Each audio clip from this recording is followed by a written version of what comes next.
ઉપવાસમાં ખાઈ શકાય તેવી ફરારી કચોરી। Hello friends, welcome to kitchen art. મસાલો ભરવાની ઝંઝટ, પડ વારવાની ઝંઝટ વગર ખૂબ જ ઝડપથી બની જાય તેવી ફરારી કચોરી સાથે બનાવીશું ચટપટી ચટણી। તો ચાલો બધી ટ્રીક અને ટિપ્સ સાથે રેસીપી શરૂ કરીશું। રેસીપી સારી લાગે તો લાઈક અને શેર કરજો। મારી ચેનલ ઉપર નવા હોય અને મારી ચેનલને હજુ સબસ્ક્રાઈબ ન કરેલ હોય તો સબસ્ક્રાઈબ કરી બાજુનું બેલ બટન દબાવવાનું ભૂલશો નહીં, જેથી કરીને તમને મારા નવા વિડીયોનું નોટિફિકેશન મળતું રહે।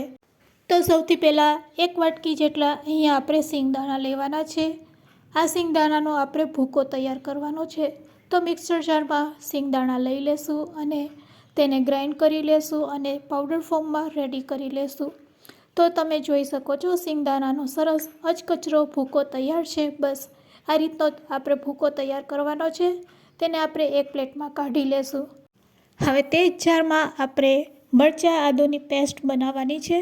તો મેં 2 નંગ મોરા મરચાં લીધેલા છે, તેને રફલી કટ કરી લેશું। સાથે આદુના ટુકડાને પણ રફલી ચાકુથી કટ કરી લેશું અને મિક્સર જારમાં એડ કરશું। હવે ગ્રાઇન્ડ કરી લેશું અને સરસ મરચાં આદુની પેસ્ટ તૈયાર છે, તેને એક વાટકીમાં કાઢી લેશું। તે જ મિક્સર જારમાં હવે આપણે ચટણી બનાવવાની છે। ચટણી તીખી બનાવવા માટે 1 નંગ તીખું મરચું અને 2 મોરા મરચાં, આ રીતે આપણે ટોટલ 3 મરચાં લેશું, તેને રફલી કટ કરી લેશું। આદુનો ટુકડો લેશું, તેને પણ ચોપ કરી લેશું। બસ હવે આપણે તેમાં ફુદીનાના પાન, કોથમીરના પાન સાથે કોથમીરની દાળખી પણ એડ કરશું। તો બસ હવે આપણે તેમાં સ્વાદ મુજબ મીઠું અને ખાંડ નાખી દઈશું। સાથે અડધી ચમચી જેટલું જીરું અને 3 થી 4 નંગ સિંગદાણાના બી। બસ એટલી વસ્તુ એડ કર્યા પછી લીંબુનો રસ એડ કરવાનો છે। હવે આ ચટણીને આપણે ગ્રાઇન્ડ કરી લેશું એટલે ગ્રીન કલરની ચટણી રેડી છે, જે ફરારી કચોરી કે ફરારી પેટીસ સાથે ખાવામાં ખૂબ જ મજા પડશે। તો ચાલો ચટણીને આપણે સાઈડમાં રાખી દઈશું અને હવે આપણે બનાવીશું કચોરી। કચોરી બનાવવા માટે સૌથી પહેલાં અહીંયા આપણે મિક્સિંગ બાઉલ લેશું। તેમાં જે આપણે મરચાં આદુની પેસ્ટ બનાવેલી છે તે એડ કરી દઈશું। સાથે જે સિંગદાણાનો ભૂકો તૈયાર કરેલો છે તે એડ કરી દઈશું। 1 ચમચી ટોપરાનું છીણ અને સાથે 3 નંગ બાફેલા બટેટા। તો મેં આ બટેટાને અગાઉથી બાફીને રાખી દીધા હતા। અગાઉથી બાફીને તમે રાખશો તો તેમાં મોઇસ્ચરનું પ્રમાણ નહીં રહેશે।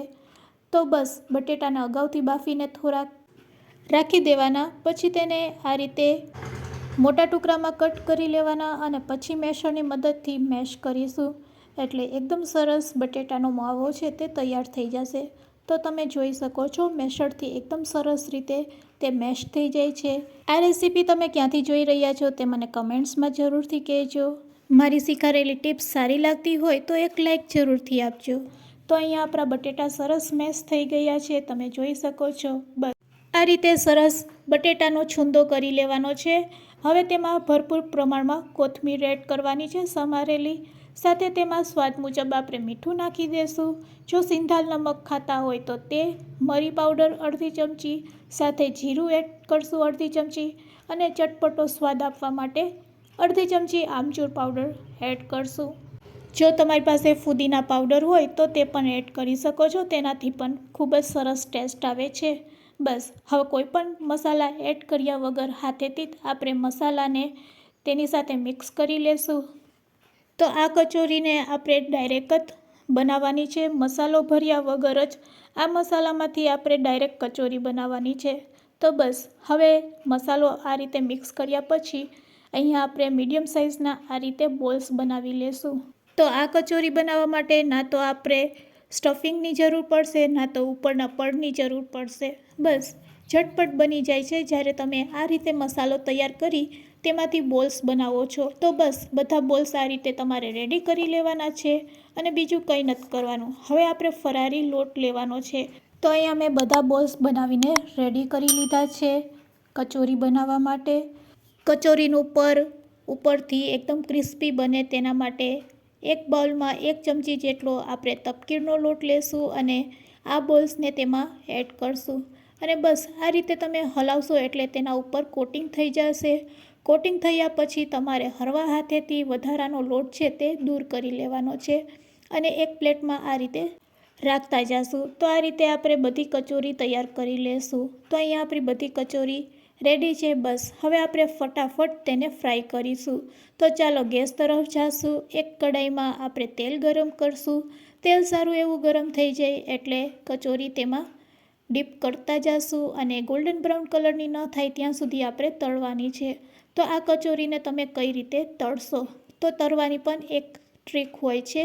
કચોરીને આપણે તરત જ નહીં હલાવશું, મીડિયમ ટુ લો ફ્લેમ રાખીશું અને આ રીતે તમારે કચોરીને હલાવવાની છે. તળતી વખતે કચોરીને ઝારામાં નથી લેવાની, બસ ઝારાને આગળ પાછળ કરવાનો છે તેલમાં, એટલે કચોરી સરસ ગોલ્ડન બ્રાઉન કલરની તળાઈ જશે.